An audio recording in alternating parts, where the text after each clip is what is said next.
తెలంగాణ సర్కార్ ఎల్ఆర్ఎస్ ప్రక్రియ స్పీడ్ పెంచింది. ఎల్ఆర్ఎస్ కింద ప్లాట్ల క్రమబద్ధీకరణ ప్రక్రియను ప్రారంభించింది. అర్హత ఉన్న ప్లాట్లకు ఆటోమేటిక్ గా ఫీజు ఖరారు చేస్తారు. తిరస్కారానికి గురైతే పునఃపరిశీలన అవకాశం ఉంది. మార్చి 31లోగా క్రమబద్ధీకరణ ఫీజు, ఓపెన్ స్పేస్ ఛార్జీలు కలిపి చెల్లించిన వారికి 25% రాయితీ ఇవ్వాలని తెలంగాణ ప్రభుత్వం నిర్ణయించింది. ఇప్పటి వరకు పెండింగ్ లో 3.5 లక్షల అప్లికేషన్లు ఉన్నట్లు అధికార వర్గాలు ధృవీకరిస్తున్నాయి. ఆదాయాన్ని సమకూర్చుకునేందుకు హెచ్ఎండిఏ దీనిని సక్రమంగా వాడుకోవాలని భావిస్తుంది. ఫీజు చెల్లించిన తర్వాత దరఖాస్తు తిరస్కరిస్తే 10% ప్రాసెసింగ్ ఛార్జీలను మినహాయించి మిగతావి డబ్బులను వెనక్కి ఇస్తామని తెలిపారు. దీంతో ఎల్ఆర్ఎస్ కింద దరఖాస్తు చేసుకున్న వారంతా ఆసక్తిగా ఎదురుచూస్తున్నారు. ప్రభుత్వం తన దరఖాస్తులు ఆమోదించాలని కోరుకుంటున్నారు.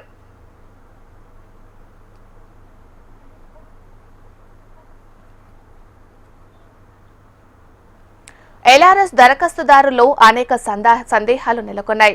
వీటిని నివృత్తి చేసే బాధ్యతను హెచ్ఎండిఏ తీసుకుంది. హెచ్ఎండిఏ వెబ్సైట్లో దరఖాస్తు స్టేట్మెంట్ తీసుకునేందుకు అవకాశం కల్పిస్తున్నట్లు అధికారులు తెలిపారు. లేకపోతే హెచ్ఎండిఏ కాల్ సెంటర్ 1800-599-8838కు ఫోన్ చేసి తెలుసుకోవచ్చున్నారు.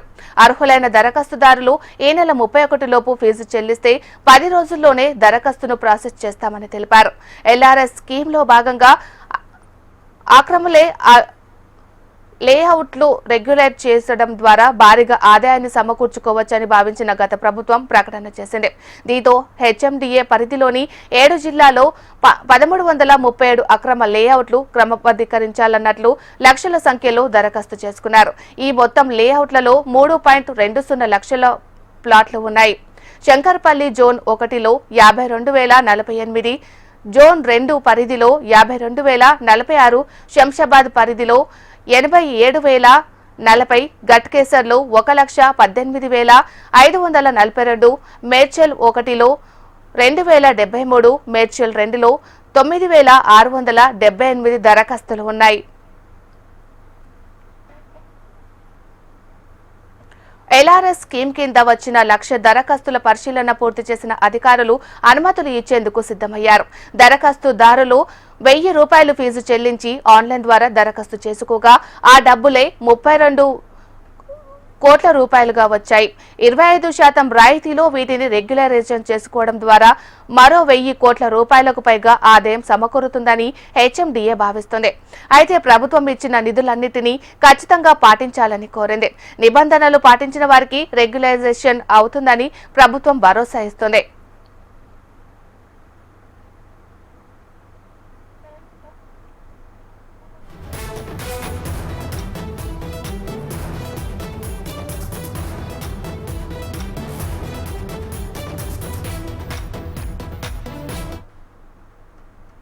తెలంగాణ రాష్ట్ర ప్రభుత్వము ప్రతిష్టాత్మకంగా తీసుకొచ్చినటువంటి లేఅవుట్ రెగ్యులేషన్ స్కీమ్ని తీసుకురావడం చాలా సంతోషం.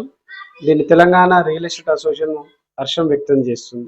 గత ప్రభుత్వంలో 10 ఏళ్ళు ఎల్ఆర్ఎస్ స్కీమ్ తీసుకొచ్చి లేఅవుట్లోని ప్లాట్లను రిజిస్ట్రేషన్ కాకుండా ఎల్ఆర్ఎస్ కడితేనే మేము రిజిస్ట్రేషన్ చేస్తామని చెప్పడం చాలా బాధాకరం. 10,000 రూపాయలు 1,000 రూపాయలు కట్టించుకొని ఈ గత రాష్ట్ర ప్రభుత్వం ఖజానా నింపుకుందే తప్ప రియల్ ఎస్టేట్ వ్యాపారులకు ఎలాంటిది లబ్ధి పొందలేదు. కానీ కాంగ్రెస్ ప్రభుత్వం వచ్చాక లేఅవుట్ రెగ్యులేషన్ స్కీమ్ తీసుకొచ్చి రియల్ ఎస్టేట్ వ్యాపారులకు కనువిప్పుగా కలిగిస్తుంది.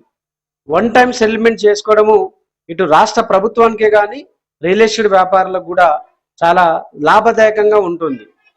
గతం కంటే భిన్నంగా ఈ రాష్ట్ర ప్రభుత్వము రెవెన్యూ శాఖ మంత్రి, మరి అదేవిధంగా ముఖ్యమంత్రి, అదే సిఎస్ శాంతి కుమార్ గారు, అదేవిధంగా నవీన్ మిత్తల్ గారు, కార్యదర్శి నవీన్ మిత్తల్ గారు కూడా ఈ ఆలోచన చేయడము రియల్ ఎస్టేట్ వ్యాపారులు చాలా హర్షం వ్యక్తం చేస్తూ ఉన్నారు. గత సంవత్సరం నుంచి వ్యాపారం లేక అనేక మంది ఇబ్బంది పడుతూ ఉన్నారు.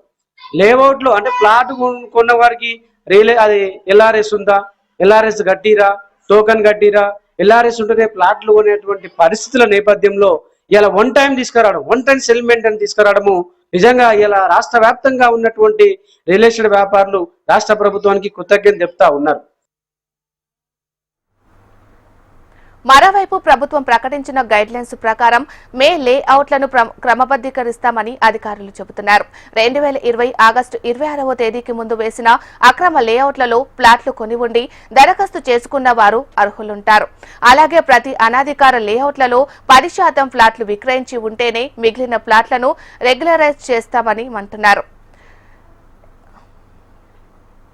FTL బఫర్ జోన్ ప్రభుత్వ భూములు, పట్టణ భూ గరిష్ట చట్టం ప్రకారం మిగులు భూములు, దేవాదాయ భూముల్లో లేఅవుట్లు రెగ్యులరైజేషన్ చేసేది లేదని స్పష్టం చేస్తున్నారు. అలాంటి వాటికి గతంలో రిజిస్ట్రేషన్ చేసినా ఇప్పుడు తాము అనుమతించేది లేదని చెబుతున్నారు. దరఖాస్తు చేసుకున్న ఫ్లాట్లు చెరువులకు 200 మీటర్ల దూరంలో ఉండాలని, దీనికి రెవెన్యూ, ఇరిగేషన్ ఆఫీసర్లు ఆమోదం ఉండాలన్నారు.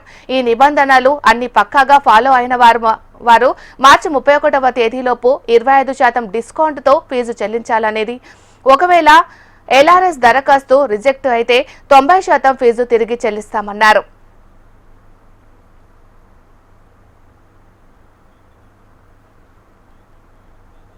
వ్యాపారాలన్నీ కుంటుపడిపోయినాయి. ఎందుకంటే కొన్ని ప్రదేశాలకు పర్మిషన్ లేవు అంటున్నారు. LRS కట్టమంటున్నారు. గవర్నమెంట్ తీసుకెళ్తే ఆ ఇనిషియేటివ్ 100 రూపాయలు 500 కట్టించుకుంటున్నారు. కానీ దాని మీద ఎటువంటి చర్య తీసుకోవటం లేదు. మొత్తం వన్ టైం సెటిల్మెంట్ చేయట్లేదు.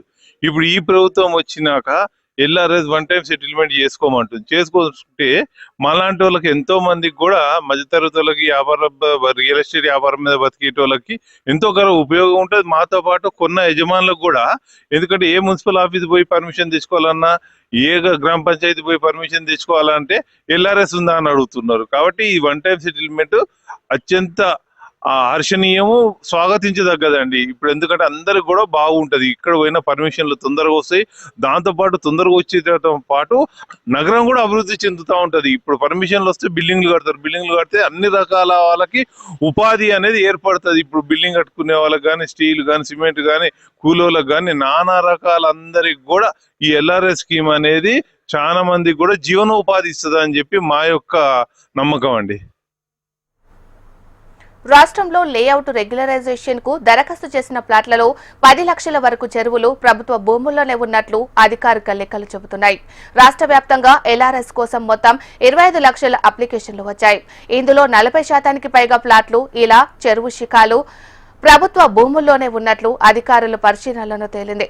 ఈ తరహా ప్లాట్లు లెక్కిస్తేనే పనుల్లో ప్రభుత్వం నిమగ్నమైంది. ప్లాట్ల ప్రభుత్వ భూముల్లో ఉంటే రెవెన్యూ, చెరువు, FTL కు 200 మీటర్ల పరిధిలో ఉంటే ఇరిగేషన్ శాఖకు పంపాలని అధికారులను ఆదేశించింది. అలాగే ఈ 2 కేటగిరీల వారీగా అప్లికేషన్లను డివైడ్ చేసి సర్వే నెంబర్లతో సహా సెంటర్ ఫర్ గుడ్ గవర్నెన్స్ కు పంపాలని ప్రభుత్వం కోరింది. ఆగిపోయినటువంటి ప్లాట్లు కూడా రిజిస్ట్రేషన్ అయ్యే అవకాశాలు ఉన్నాయి. చాలా మంది బిల్డర్లు కానీ, గృహ నిర్మాణదారులు కానీ LRS లేకుండా నిర్మాణం చేసినటువంటి వారికి కూడా LRS పూర్తి చేసుకొని పర్మిషన్ తీసుకొని ఇల్లు కట్టుకునే విధంగా అవకాశం దొరుకుతుంది. వారి లోన్లకు వెళ్ళడానికి బ్యాంకులు కూడా సులువుగా లోన్లు ఇస్తాయని కూడా తెలియపరుస్తున్నాం. ఈ స్కీమ్ను అమలు చేయడానికి సంవత్సరం నుంచి ఎదురు చూస్తూ ఉన్నారు. కావున ప్రభుత్వ అధికారులు త్వరగా స్పందించి ఈ యొక్క ప్రజలకు న్యాయం చేయాలని మేము డిమాండ్ చేస్తూ ఉన్నాం. LRS పెట్టినందుకు మంచి చాలా సంతోషం. గవర్నమెంట్ మంచి సంతోషంగా పెట్టింది. ఇప్పుడు అందరికి, ప్రజలందరికీ సంతోషం ఉంది. పాత వాటికి కొంచెం పర్సెంటేజ్ తక్కువ చేసి పెడితే ఇంకా సంతోషం ఉంటుంది. కొత్త వాటికి పెట్టినందుకు సంతోషం. LRS పెట్టిన దీని కొరకు చాలా మంది చూస్తున్నారు. పెట్టినందుకు ప్రజలకు చాలా సంతోషం ఉంది. మేము కూడా పెట్టినాం 14%. మరోవైపు ఫీల్డ్ వెరిఫికేషన్ అవసరం లేకుండా రూల్స్ ప్రకారం ఉన్న దరఖాస్తులను అధికారులు వెంటనే క్లియర్ చేస్తున్నారు. వాటిని తర్వాతి అంటే సెకండ్ ఛార్జీలను ఆటోమేటిక్ గా జనరేట్ చేయనున్నారు. ఇటీవల జారీ చేసిన జీవో 28 ప్రకారం సెకండ్ ఫీజును మార్చి 31 లోపు చెల్లిస్తే 25% రాయితీ ఇవ్వనున్నారు. రూల్స్ ప్రకారం ఉన్న ప్లాట్లను రిజిస్ట్రేషన్ చేస్తున్నట్లు అధికారులు తెలిపారు. ఇందుకోసం వెబ్ రిజిస్టర్ ఆఫీసుల్లో ప్రత్యేకంగా కౌంటర్ ఏర్పాటు చేశారు.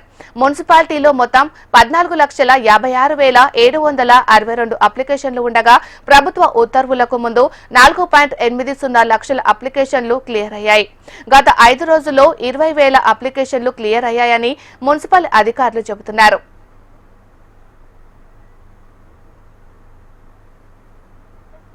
ప్రస్తుతం తీసుకున్నటువంటి LRS పైన ఏదైతే వన్ టైం సెటిల్మెంట్ విషయం అయితే కాంగ్రెస్ గవర్నమెంట్ హర్షించదగ్గ విషయము. చాలా పాజిటివ్ ఉంది. అసలు గవర్నమెంట్ కొంతమంది అంటే వేరే అనుకూలంగా లేదు అని చెప్పేసి కొంతమంది డౌన్ అయిందని చెప్పేసి ఎవరైతే అనుకుంటుర్రో ఇప్పుడు ఒక పాజిటివ్ ఫ్యూచర్ ఎప్పుడైనా హైదరాబాద్ అంటే చాలా ఫ్యూచర్ సిటీ అంటే మంచి శుభ పరిణామం అని చెప్పేసి మేము అందరూ హర్షించదగ్గ విషయం అని చెప్పేసి మేము కోరుకుంటున్నాం. ప్రస్తుతం తీసుకున్నటువంటి